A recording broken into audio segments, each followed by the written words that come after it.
Hello, welcome back to the channel.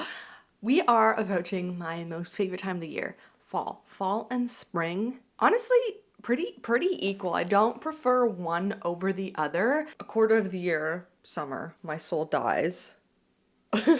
And then the winter is generally pretty good. And I have no complaints. I don't mind the snow and the cold. So today I just wanted to talk about a few fall fashion trends that I've been seeing, but also more kind of what I'm excited to wear. I don't know, I just feel like I'm really unplugged from what's trending. However, like I need to put it in the title or no one will watch my video. Kind of like no one watched my last video. Oh, not my last video because I'm actually like ahead of schedule. I know this is crazy. I actually have like I'm like filming a lot. So it was my thrifting vlog. We're just gonna talk about like what my vibe for fall is. I feel like every year I just get closer and closer to my perfect seasonal wardrobe. I think sometimes it's a little overwhelming when you think about fashion from season to season because it's like, at least this is how I used to think, where my brain would get so overwhelmed because I don't have the absolute perfect wardrobe, and so then I would be like, oh my god, like I need to buy so many things to be content in this season, but then by the time I get all those things, it's going to be the next season and then I have to buy so much more. Where now I kind of think like long term, which has been really helpful to kind of like digest trends and how you're going to buy for your fall wardrobes. That's the name of the game right now, just future-proofing my wardrobe. And every year I get closer to that, and I also really understand silhouettes that I like, colors that I like. But even though I'm not buying a ton, it's still fun to talk about trends, fun to talk about like what my ideal wardrobe would be.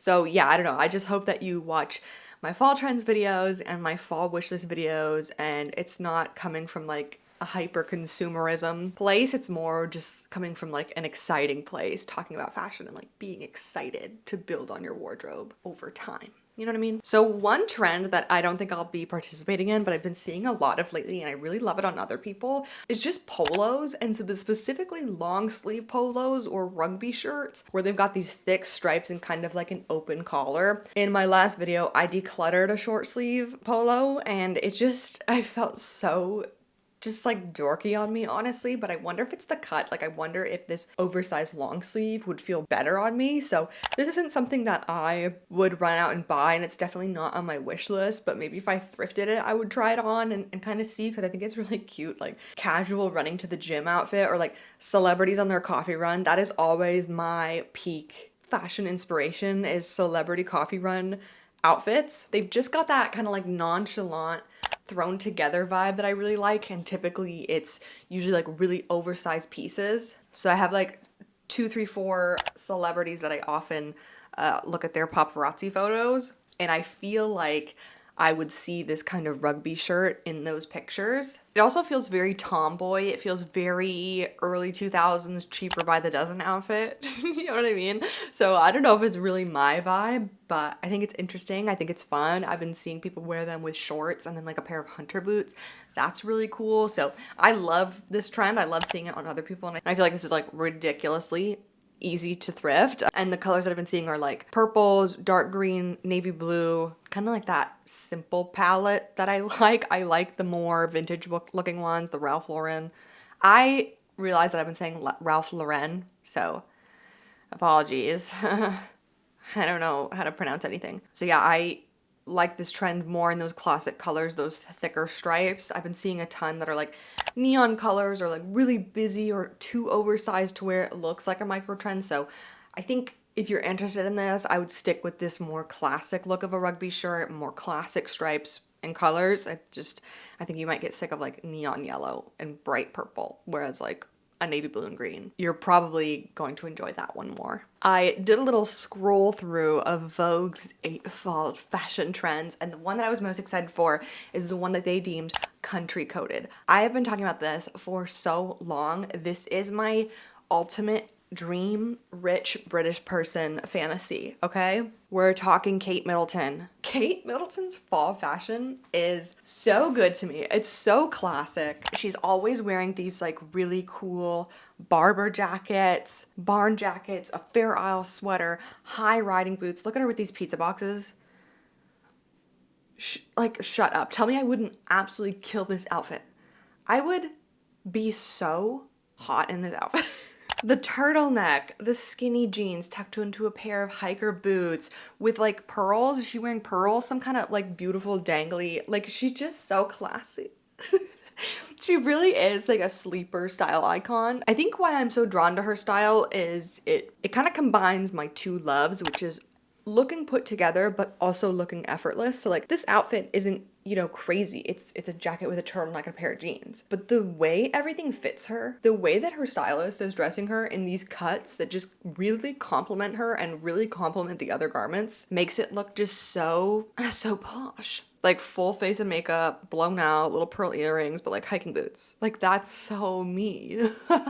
Yeah, 10 out of 10 style. I especially love this one of her in this like little quilted jacket. Look at these flared jeans with a little boot, a cute little quilted jacket. Like it's just so good. The colors are so good. Moving on from my girl Kate. This is the vibe. This is the vibe that I love. This is something that I could wear every single day and not get bored of. Even this picture of Carolyn Bessette Kennedy, like this is also giving country to me in a different way. It's more East Coast country. Usually when we talk about like country coded, they're always showing like the English countryside with a horse and it's like a misty morning. Whereas CBK here is giving very much like American East Coast fall, which is also such a vibe. The LL Bean boat tote. Such a classic. And then this brown jacket, turtleneck, just all bundled up and like the loose hair. Vogue also lists this Fair Isle sweater from Frame, $580. I have so many Fair Isle sweaters saved on my eBay. I've just kind of been waiting to find like the absolute perfect one. I've been on the hunt for a Fair Isle sweater, so I'd love to see that these are having a bit of a renaissance. And yeah, big plaid skirts. I think we're gonna see riding boots. Please, please God, bring back the riding boot. As you know, I've been on the hunt for riding boots for like 2-3 years. And I'm willing to spend money on a leather riding boot. That thing will last you forever if you take care of it right. So even with my larger budget, I have not been able to find a good riding boot. So I hope that like as we see this trend evolve, we will also see more riding boots, please. Okay, those are the only two like kind of specific trends that I saw mentioned that I wanted to talk about. Everything else was like low-key kind of boring. It was like sequin skirts and blazers. like yeah, no shit. Like yeah, duh. You're not telling me anything I don't know. So sometimes I get like a little like frustrated with like the Vogue and the Cosmopolitan because they just regurgitate the same stuff every year. So this has been a personal love of mine. I don't know what has ignited this in me, but I have been loving the deep, dark chocolate brown color. I thrifted this pair of Adidas shoes like a few months back, and I wore them like a little bit throughout the summer, and I considered selling them on Poshmark because I was like, I'm not wearing these a lot. As soon as we got a whiff of fall fashion, I've been wearing these every other day. They're almost like a ballet flat because like the same silhouette. It's very sleek, a very skinny shoe, just with like a little bit more coverage on the feet. And I have been loving these. I also have my Coach bag. I can never remember if this is the station bag or the other one, but this bag, so iconic, and it's in this dark brown. I haven't worn this thing in over a year. It's kind of hard because I keep all my bags in like the bottom of a closet. I sometimes they're out of sight, so I don't think about them, but I pulled this one out and I've been wearing it so much. And then we went to COS and I tried this beautiful trench coat on. Wish I would have bought it because it was 25% off for the Labor Day sale. And I just it was still expensive even after the discount. I just couldn't justify it. I'm also in my budgeting era, very strict budgeting because I'm in school now. I'll be done in the spring and my goal is to pay off all of my student debt 2 years post-grad. So I've always been good at saving money, but I've really amped it up. I'm like, you've no excuses. There's I also, if my student loans, if I ignored them and let them rack up an insane amount of interest, I would never forgive myself. So student loan debt is a little bit more important than a trench coat that you really want, It's a bummer. It sucks being responsible, but that is the truth. I hope somebody gets this for me for Christmas.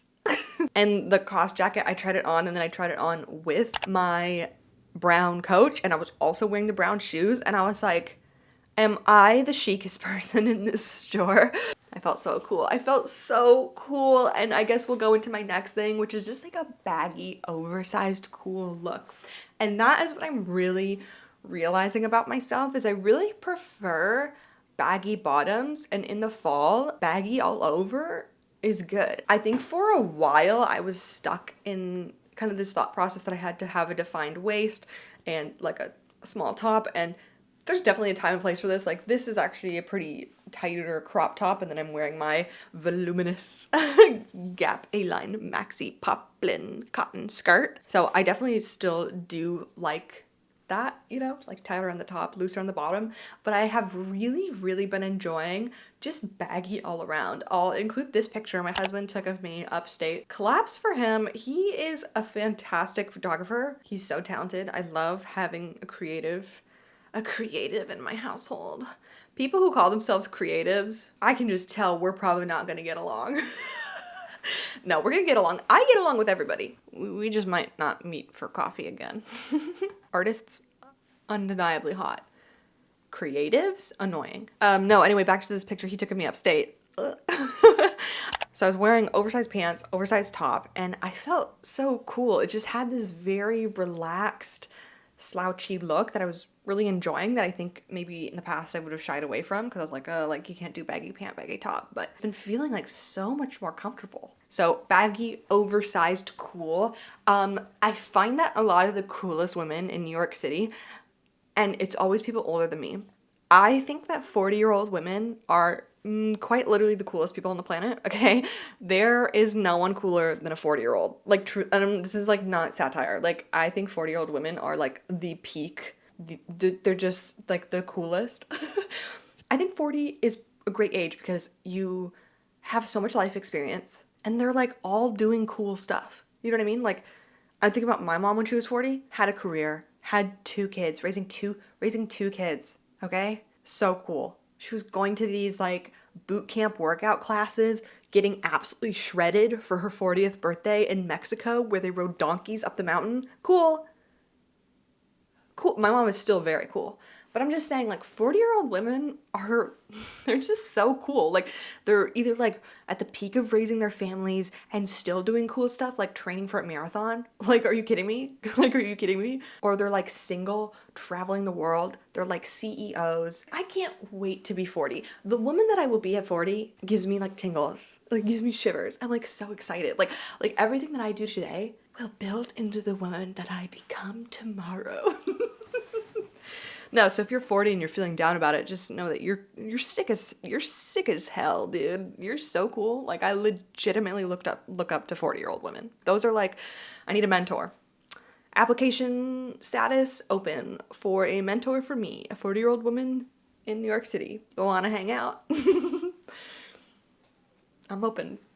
Basically, why I went on that tangent is that a lot of these 40-year-old women in New York City wear this baggy, cool, oversized style, and I'm so drawn to it. I think what makes it cool is like this is just like I don't give a fuck attitude. Like, this is what I'm wearing and it's for me. You know what else I absolutely love? Funnel neck jackets. So the COS trench coat that I talked about, the collar popped and then there was a little thing you could button over to wear it as a funnel neck. And how cool would this be with a turtleneck, your hair tucked, big old sunglasses, and a funnel neck jacket over the top? I would die. I don't remember how I felt about them last year. I know I talked about them. I can't remember if I was neutral. This year, I'm really loving them. Like I said, I think it would be so cool with your hair tucked, but I also think it would be cool with like the shortest bob, right? The funnel neck, and then the bob is like right at the top of the collar. And then the last thing, loafers, obviously. Loafers, duh.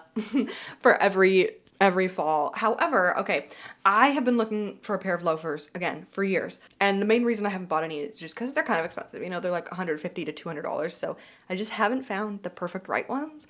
I tried on the GH Bass loafers, okay, at a store a few days ago. Number one, so uncomfortable. Like, I know that the leather will break in, but it felt like it would take about 500 years for it to break in. It was so stiff. I was like, I don't think I could do this. Like, these are not going to be comfortable. And number two, I looked like a grandpa. I looked like I was a nun wearing sash shoes. And if you know, you know. I actually couldn't believe how bad they looked on me because I see people in like the OG Whitney loafer all the time and it looks so good. It looks so good styled. I see them in reels. I see them in real life. People like love this shoe. I tried it on and I was like,